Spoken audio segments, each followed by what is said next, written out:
Hi friends, welcome to MBA beginner channel, जो कि YouTube की एक one of the trusted channel है। और आज का जो हमारा टॉपिक रहेगा वो रहेगा, दो टॉपिक्स है हमारे, ठीक है। एक तो है डिस्ट्रीब्यूशन चैनल और दूसरा है इंटरनेशनल डिस्ट्रीब्यूशन चैनल, ठीक है। दो टॉपिक्स है, बहुत ही ज़्यादा इंपॉर्टेंट है as far as export management is concern, ठीक है। बिल्कुल वीडियो एंड तक देखिएगा। और वीडियो स्टार्ट करने से पहले मैं ये बता दूँ, हमारा जो CRM का है वो कंप्लीट हो चुकी है सारी सीरीज़। और अभी की जो हमारी सीरीज चल रही है वो चल रही है एक्सपोर्ट मैनेजमेंट की, ठीक है। इस पर भी एक दो टॉपिक्स ही बचे हैं। अब ये भी आने वाले समय में हमें दिखेगा कि ये जो है कंप्लीट होने वाली है। तो वीडियो एंड तक जरूर देखिएगा, बहुत ही इंपॉर्टेंट टॉपिक आज हमारा चल रहा है, ठीक है। तो पहला अगर हम देखें तो हमने पहले क्या पढ़ा एक्सपोर्ट मैनेजमेंट में, एक्सपोर्ट मैनेजमेंट की डेफिनेशन वगैरह इंपॉर्टेंस पढ़ा है हमने, प्रोसेस ऑफ एक्सपोर्ट मैनेजमेंट, ठीक है, sources of information, selection of export market products. और आज का जो हमारा रहेगा वो है distribution channel and international channel distribution, यानी कि इसके बाद टोटल 3 टॉपिक्स हमारे बचते हैं। और यानी कि अगली वीडियो में जो है हमारा कंप्लीट होगा, जो हमारी अगली वीडियो आएगी उसमें हमारा होपफुली कंप्लीट होगा ये सारा एक्सपोर्ट मैनेजमेंट का। तो चलिए वीडियो स्टार्ट करते हैं। देखिए, पहले अगर हम डिस्ट्रीब्यूशन चैनल की बात करें तो डिस्ट्रीब्यूशन चैनल एक नर्व की तरह होती है, ठीक है। एक नर्व की तरह होती है, किसके बीच? एक प्रोड्यूसर और एक एंड यूजर के बीच, ठीक है। जो एक कस्टमर होता है एट द एंड, जो यूज करता है प्रोडक्ट, उसके बीच, और जो बनाता है, ठीक है, जो बनाता है प्रोडक्ट, उसके बीच और एंड यूजर के बीच एक नर्व की तरह ऑपरेट करता है, ठीक है। तो डिस्ट्रीब्यूशन चैनल क्या होता है? The main purpose of distribution channel is to supply goods and services to the consumers living in the far of places. और अगर हम इसकी छोटी सी डेफिनेशन देखें तो distribution channel acts as nerve between the producer and the customer. बहुत ही इंपॉर्टेंट डेफिनेशन है, आपको याद रखने की जरूरत पड़ेगी। याद तो वैसे रखना नहीं है, गोटा वोटा आपको रखना नहीं है याद, क्योंकि मैं आपको बिल्कुल हिंदी में, बिल्कुल सिंपल से सिंपल हिंदी में समझाने की कोशिश करता हूँ। तो मुझे नहीं लगता कि आपको रट्टा भी मारने की जरूरत है, ठीक है। इंटरनेशनल चैनल डिस्ट्रीब्यूशन, ठीक है। इंटरनेशनल चैनल डिस्ट्रीब्यूशन में हम 5 चीज़ें देखते हैं, बहुत ही इंपॉर्टेंट 5 चीज़ें हैं। जैसे कि हम पहले क्या देखते हैं? Export merchants. पहले मैं आपको इनकी डेफिनेशंस बताता हूँ, क्योंकि ये जो है बहुत ही इंपॉर्टेंट टॉपिक है, तो आप नोट डाउन कीजिएगा साथ साथ। पहले मैं अंग्रेजी में थोड़ी सी आपको डेफिनेशन बता दूँ इसकी, जिनके लिए जिनको अंग्रेजी में लिखना पड़ेगा, ठीक है, तो वो लिख सकते हैं, ठीक है। मैं थोड़ा सा डिफाइन करूँगा ये एक्सपोर्ट जो है मर्चेंट्स क्या होता है। N export merchant purchases products, ठीक है, फ्रॉम, हम कह सकते हैं, फॉरेन एंड डोमेस्टिक मैन्युफैक्चरर्स, और and repackaging them for export under its own name by taking overall risks and selling the goods to the customers. तो एक्सपोर्ट मर्चेंट्स कौन होते हैं? ये वो होते हैं जो कि प्रोडक्ट्स खरीदते हैं, ठीक है, from foreign and domestic market, उसके डोमेस्टिक मैन्युफैक्चरर्स से, ठीक है, चाहे फॉरेन मैन्युफैक्चरर हो या डोमेस्टिक मैन्युफैक्चरर, उनसे ये खरीदते हैं। जैसे कि काफ़ी सारे लोग अलीबाबा से प्रोडक्ट खरीदते हैं, उसके बाद क्या करते हैं ये? उसके बाद ये पैकेजिंग, वापस इनको नए से पैकेजिंग करते हैं, ठीक है। फॉर एग्जाम्पल, आप अलीबाबा से कुछ चीज़ खरीदेंगे, उनकी अलग पैकिंग होगी, लेकिन आप क्या करते हैं उसके बाद आप प्री पैकेज करते हैं इसको, और क्या करते हैं? आप एक्सपोर्ट करते हैं। लेकिन यहाँ पे कुछ रिस्क्स वगैरह होते हैं। रिस्क्स क्या होता है? जैसे कि आपने अलीबाबा से 10 स्पीकर्स खरीदे, क्योंकि आपको बल्क में खरीदना था, तो minimum order quantity for example 10 speakers थी। तो अब आपको वेट करना पड़ेगा। जब आपने ऑर्डर दिया, आपने तो उसको एक साथ पैसे दे दिए 10 के, लेकिन अब जब आप बेचेंगे तो आपको एक एक करके फॉर एग्जाम्पल या दो दो करके बेचना है, तो आपको वेट करना पड़ेगा। ये आपकी इन्वेंट्री में पड़े रहेंगे काफ़ी टाइम, और थोड़ा थोड़ा करके माल निकल लेगा। रिस्क है, हो सकता है कि कोई इनमें से कोई प्रोडक्ट चले भी ना, ठीक है। हो सकता है खाली 9 स्पीकर चले, हो सकता है खाली 5 स्पीकर चले, या हो सकता है कोई स्पीकर चले भी ना। तो रिस्क भी जो है इन्हीं का होता है, तो इसीलिए ये थोड़ा सा यहाँ पे हमें देखना पड़ता है, ठीक है। तो फिर से मैं डेफिनेशन इसकी बता दूं एक बार एक्सपोर्ट मर्चेंट्स की। An export merchant purchase product from foreign and domestic manufacturers and repackages them for export under its own name by taking overall all risks and selling those goods to their customers. अच्छा, दूसरा क्या होता है इसमें? Export houses. Export house क्या होता है?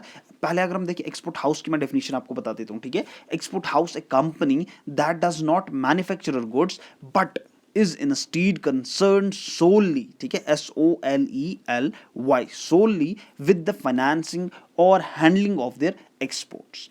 It is a registered exporters it sorry it has a registered exporter valid, ठीक है, जो उनकी सर्टिफिकेट होती है, it has a registered exporters holding it, these are the registered exporters holding a valid export house certificate, ठीक है। तो export house क्या होता है? Export house is a company that does not manufacture goods, ठीक है, ये गुड्स तो मैन्युफैक्चर नहीं करते हैं, मगर क्या करते हैं ये कंसर्न होते हैं financing and handling of their exports, ठीक है, फाइनेंस करते हैं, बाकी चीज़ें करते हैं एक्सपोर्ट्स, आपके प्रोडक्ट जो है एक्सपोर्ट करने में, ठीक है। आप कोई मैन्युफैक्चरर है, ये क्या करते हैं, ये आपके एक्सपोर्ट्स करने में फाइनेंस प्रोवाइड करते हैं, पैसे देते हैं, ये ऐसे ही पैसे नहीं देते, उसके बाद आपको उसको रीपे करना पड़ता है plus with certain amount of interest, ठीक है।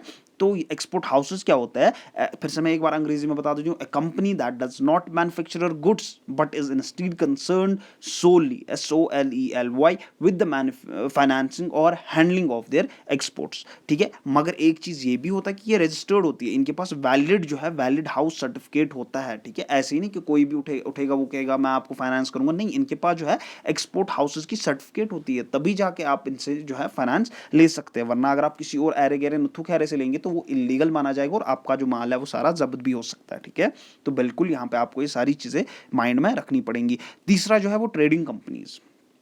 ट्रेडिंग कंपनीज कौन सी कंपनीज होती है? देखिए, ट्रेडिंग कंपनी वो कंपनी होती है जो कि एक इंडिपेंडेंट कंपनी होती है, ठीक है, जो प्रोवाइड करती है support and services to those firms who are engaged in the exporting, ठीक है। सिंपल भाषा में अगर मैं अंग्रेजी में कहूँ ताकि अगर आपको डेफिनेशन लिखनी पड़ेगी, तो ये क्या है, it's an independent company that provide support services for firms engaged in exporting, ठीक है। एजेंट्स और ब्रोकर्स आपको पता ही है, दलाल जिनको हम कहते हैं, ठीक है, ये क्या करते हैं, ये दलाली करते हैं आपके एक्सपोर्ट करने में, ठीक है।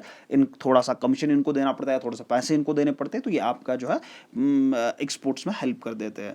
अच्छा, फिफ्थ जो है वो है export drop shipper. Export drop shipper बहुत ही इंपॉर्टेंट है, ठीक है। In this method the retailer does not keep goods in stock but instead transfer the customer order and shipment details to either the manufacturer, another retailer or a wholesaler who then ships the goods directly to the customer। तो यहाँ पे क्या होता है, यहाँ पे एक retailer जब एक इंसान को, फॉर एग्जांपल आपको जो है एक ऑर्डर मिलता है, लेकिन आपके पास कोई इन्वेंट्री वगैरह तो होती नहीं है, ठीक है, आपने ऐसे ही जिसको हम कह सकते हैं रीसेलर एक हिसाब से, ठीक है। तो ये क्या करता है, ये यही ऑर्डर उठा के किसी दूसरे जो है मैन्युफैक्चरर के पास भेजता है, या किसी दूसरे रिटेलर के पास, होलसेलर के पास भेजता है, जो कि फिर खुद ही वो जो है वो खुद ही आपका जो है, सिंपल से एग्जांपल में अगर मैं आपको दूं, मीशो टाइप होता है, ठीक है। मीशो जो है आजकल खाली नेशनल में प्रोवाइड करता है ये सर्विसेज, बट यहाँ पे ये फ़र्क होता है कि हमें इंटरनेशनल मार्केट में ये बेचना होता है, बस यही फ़र्क है, ठीक है। तो सारा कुछ दूसरी कंपनी कर देती है, दूसरा बंदा कर देता है, बस नाम आपका होता है और कुछ नहीं होता, ठीक है। तो ये भी एक है, इसमें हमारे डिस्ट्रीब्यूशन चैनल में आता है। तो डिस्ट्रीब्यूशन चैनल में कौन कौन 5 मेन चैनल्स है।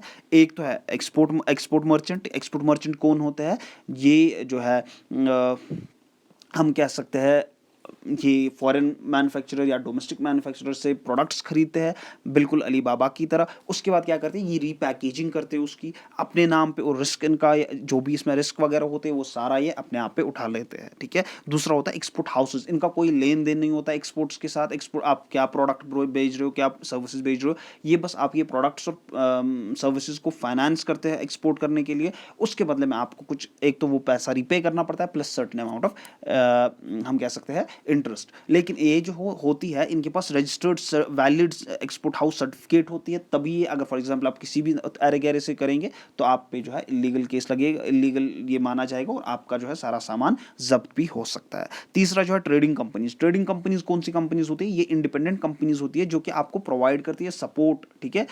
उन कंपनीज को ये सपोर्ट प्रोवाइड करती है जो कि हम कह सकते हैं एक्सपोर्टिंग में काम कर रही होती है। फोर्थ जो है ब्रोकर्स और एजेंट्स, दलाल, ठीक है। फिफ्थ जो है एक्सपोर्ट ड्रॉप शिपर। ये जो है यहाँ पे एक कस्टमर अपने जो है एक बंदे को ऑर्डर देता है, लेकिन उस बंदे के पास ना ही कोई स्टॉक होता है, ना ही उसके पास कोई इन्वेंट्री होता है। वो क्या करता है, वो यही ऑर्डर जो ऑर्डर की लिस्ट किसी दूसरे बंदे को देता है, या किसी और मैन्युफैक्चरर को, किसी और कंपनी को देता है। वहाँ से क्या होता है, वो जो है वो बंदा वो इसी बंदे के नाम से, ठीक है। फॉर एग्जाम्पल आप जो है आपका मैं कस्टमर हूँ, ठीक है। तो मैं अपनी जो मेरी ज़रूरत है वो मैं उसकी एक लिस्ट बना के आपको देता हूँ, ठीक है। मोबाइल पे मैसेज कर देता हूँ, कुछ भी कर देता हूँ, फ़ोन कर देता हूँ। तो आप क्या करते हैं, आप वही लिस्ट उठा के किसी दूसरे मैन्युफैक्चरर को कहते हैं कि इस बंदे के एड्रेस पे ये भेजना है, ठीक है। तो वो जो है दूसरा मैन्युफैक्चरर वो मेरे एड्रेस पे भेजता है, लेकिन किसके नाम से, आपके नाम से, ठीक है। भले ही इसमें कोई आपका डायरेक्ट रोल नहीं होता। तो ये जो है ये 5 डिस्ट्रीब्यूशन चैनल्स बहुत ही इंपॉर्टेंट है, आपको ये ज़रूरी यहाँ पे बिल्कुल पढ़नी पड़ेंगी। अगर कोई भी कन्फ्यूजन है इसमें तो आप कमेंट सेक्शन में ज़रूर बोलिएगा, मैं कोशिश करूँगा आपकी जो कन्फ्यूजन है उसको दूर करने की, ठीक है। उम्मीद है आपको ये वीडियो पसंद आई होगी, लाइक शेयर और सब्सक्राइब ज़रूर कीजिएगा। Thank you so much.